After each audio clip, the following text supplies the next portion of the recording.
नमस्कार. श्रवणानंद उपक्रमांतर्गत आपण ऐकतो आहोत राजीव पटेल लिखित लोकनाथ. अरे थांब थांब भानुदासा, इतक्या वर नको जाऊस. कुंभाराचा पोर ओरडत होता. तेथून नेम साधला जायचा नाही, अंदाज चुकल. डोह अरुंद आहे.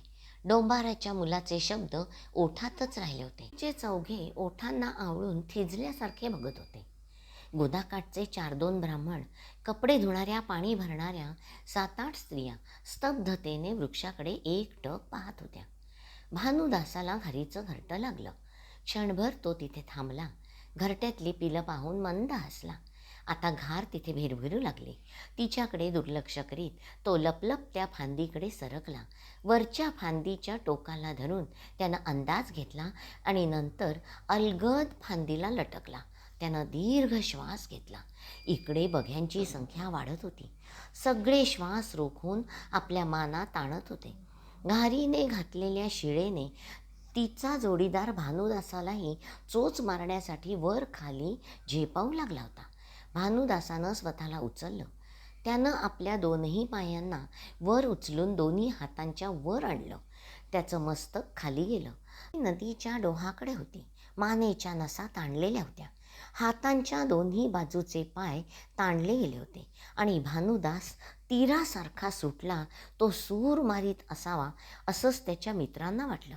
पण त्याने अर्ध्या वाटेत पाय जवळ घेऊन पायांचे अंगठे सोडले.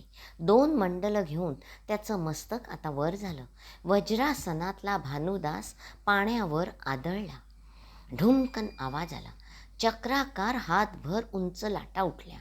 किनाऱ्यावरच्या भिजवत सगळ्यांना 4-2 मासेही त्याच्यावर आदळले. काठावरचे बकपक्षी घाबरून उडाले. पाण्याच्या अनेक लहान मोठ्या वर्तुळांच्या मध्यातून अगोदर भानुदासाची शिखा वर आली आणि त्यानंतर काळपट तांबडा झालेला भानुदास. हे कमी जास्त रोजचं होतं. कोरडं करून भानुदास मित्रांसमवेत आपल्या आळीत आला. तिथल्या मित्रांना बघून त्यांच्यात सामील झाला. पाहता पाहता तो खेळाचा अविभाज्य भाग झाला. खेळ त्याच्या घर्मबिंदूंसोबत पैठणच्या ब्राह्मण आळीत ठिपकू लागला. पैठण गावी भास्करपंत कुलकर्णी या ऋग्वेदी ब्राह्मणाच्या सूर्योपासक घरातला हा भानुदास. धुळीनं भरलेल्या गावात 4 चौघांसारखं जीवन भानुदासाच्या घरात होतं. पैठणातला कडक उन्हाळा, पावसाची तर कायमची कमतरता. म्हणायला गंगा गोदावरीचं किनारीचं गाव, पण नदीचं पात्र एवढं की खोलात काय आडात काय झरे वांझोटेच. वरून पाणी आणून आणून घरातल्या चुली फुंकत, पोरं बाळं आणि बाळणपणं सांभाळत, 16 ओळ्याच्या आट्यापाट्या खेळत इथली प्रत्येक ब्राह्मणबाई कमरेची दुखणाईत झाली होती. सूर्यमस्तकी येत होता. वाड्यातील माणसं कोरडवाहू शेतावर राबायला गेली. शामराव गंगेवर याज्ञिकी करायला गेले होते. भटजींच्या पत्नी मनुबाई घरातलं आवरून ओटीवर आल्या होत्या. पदरानं मुख पुसत त्यांनी धुळीनं भरलेल्या गल्लीत विटीदंडू खेळणाऱ्या भानुदासाचा दंड पकडला. तो निसटला. मग अंगरखा धरला. भानुदास हिसके देत सुटला आणि मोठाच पराक्रम केल्यासारखा आपल्या मातेकडे रागारागानं बघत म्हणाला, धर, सापडेन की काय तुझ्या हातात? चांगला खेळ रंगात आला होता, बिघडवलास. अरे आंघोळ कोण करील वेड्या? आंघोळ कशाला हवी आहे? मगाशीच आम्ही गंगेत डोबून आलो आहे. वरून ते तुला किती वेळा सांगितलं आहे गंगेचा डोह? हो हो आई, ठाऊक आहे तो किती खोल आहे. मग मी डोहाचा ठाव गाठतो. विचारत्या सुमाला. त्या डोहात कालिया नाग नाही आहे असं म्हणत भानुदासानं परत धूम ठोकली. मनुबाई आपले पाय आपटत घरातल्या लहानग्या चौकात आला. पितळीनं रांजणातलं पाणी घेऊन हातपाय धुतले. एवढ्यानं त्यांना धाप लागली. कानोसा घेत पुन्हा मित्रांमध्ये येऊन भानुदास खेळायला लागला. मनुबाई 23 वर्षाची युवती होती. संसाराच्या ओझ्याखाली पार थकली होती. 16व्या वर्षी तिला भानुदास झाला. वाढवता वाढवता अंगणातल्या गुराढोरांचं पाहता पाहता तिच्या शरीराचं पूर चिपाड झालं होतं. 26 वर्षाच्या श्यामभटजींनी तर तारुण्याच्या भावना क्षितिजावरच सोडून दिल्या होत्या. आताही माध्यान्ह सरल्यावर श्यामभटजी घरात आले. दगडी फरशीवर पाय घासून हातपाय धुतले. हस्तमुख धुवून उपरण्यानं कोरडं केलं. अंगरखा काढला. डोईचा रुमाल खुंटीवर लावला आणि म्हणाले, चला. मनुबाईंनी ताटपाट मांडलं. पितळी तांब्या फुलपात्र भरून ठेवलं. गव्हाची पोळी, हिरव्या मुगाची उसळ वाढली, लिंबाची फोड आणि मीठ थाळी भरली. प्रार्थना चित्राहुती आटोपून 4 घास खाल्ल्यावर भटजीबुवा म्हणाले, नाशकात त्रिंबकला भाताशिवाय होत नाही. आपल्याला चालतंय. कर्नाटकात आपल्या म्हैसाळकडेही असंच. म्हणून त्यांनी पुढचा घास घेतला. भानुदास हुंदडतोय, जेवायलाही आला नाही. दिसला मला तो. पारंब्यांना लटकून डोहात उड्या मारत होता. हा सांगत होतो की आपलं भाताशिवाय अडत नाही. तुम्ही इतक्या शांतपणे सांगता मला तर बाई. मनुबाईंनी डोळ्याला पदर लावला. त्यामुळे काय, संवादातले विसंगतीचे सूर एकदाचे लागले. हे बघा, असं पावलोपावली अश्रू ढाळू नका. या वयात हा हूडपणा नाही करणार तर केव्हा करील? तसा तो पक्का आहे.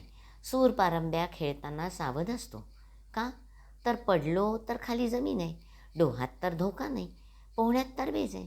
मला पण भिला कोळी असंच म्हणत होता की त्याच्या समाजातल्या पोरांपेक्षा हा चिवट आहे म्हणून.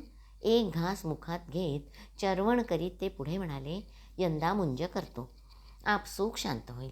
गायत्रीचा जप एकदा सुरू झाला की बघ कसा आतला ब्राह्मण जागा होईल ते.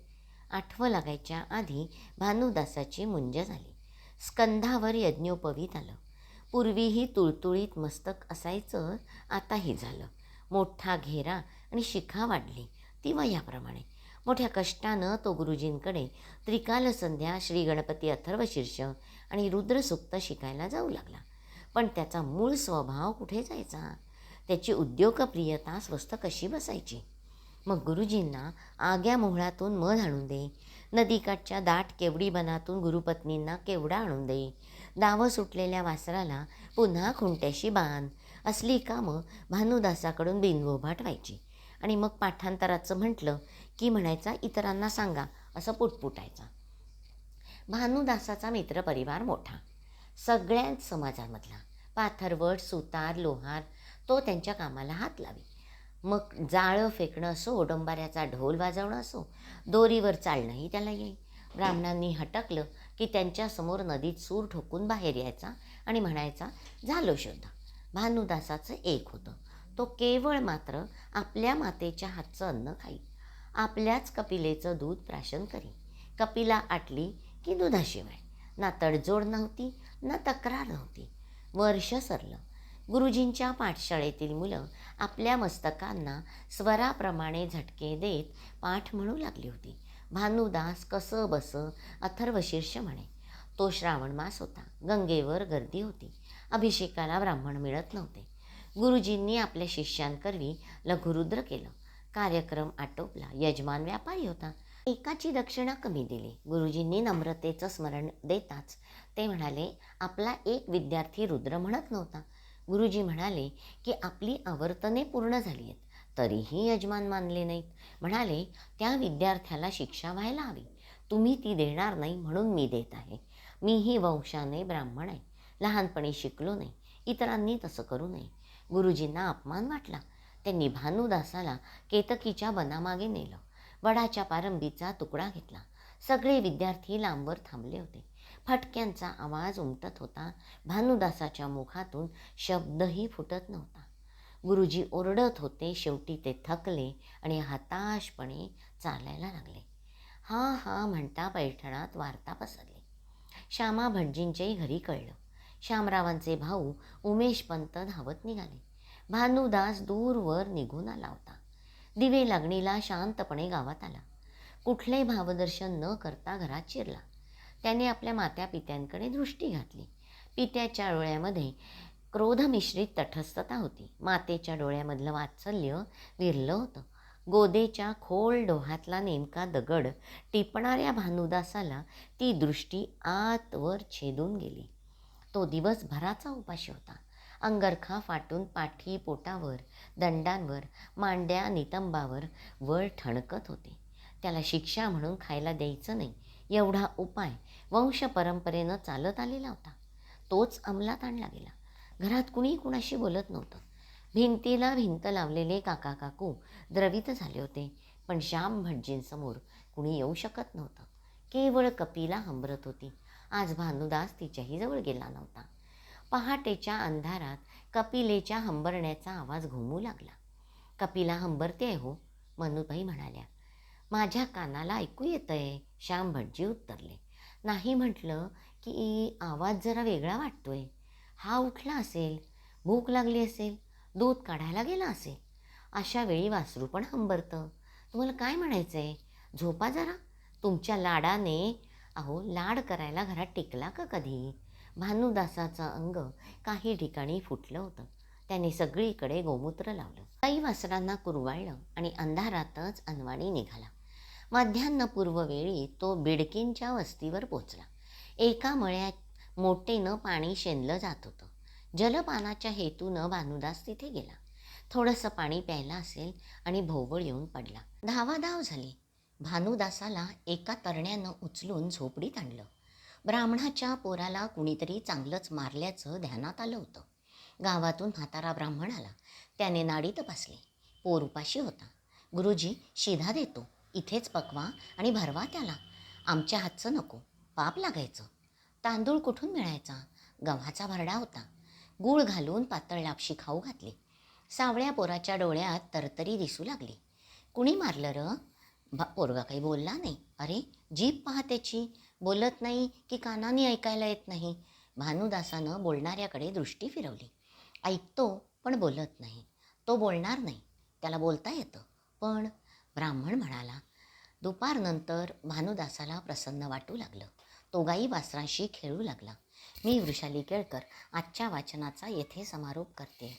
हरिओम तत्सत. जय हरी विठ्ठल.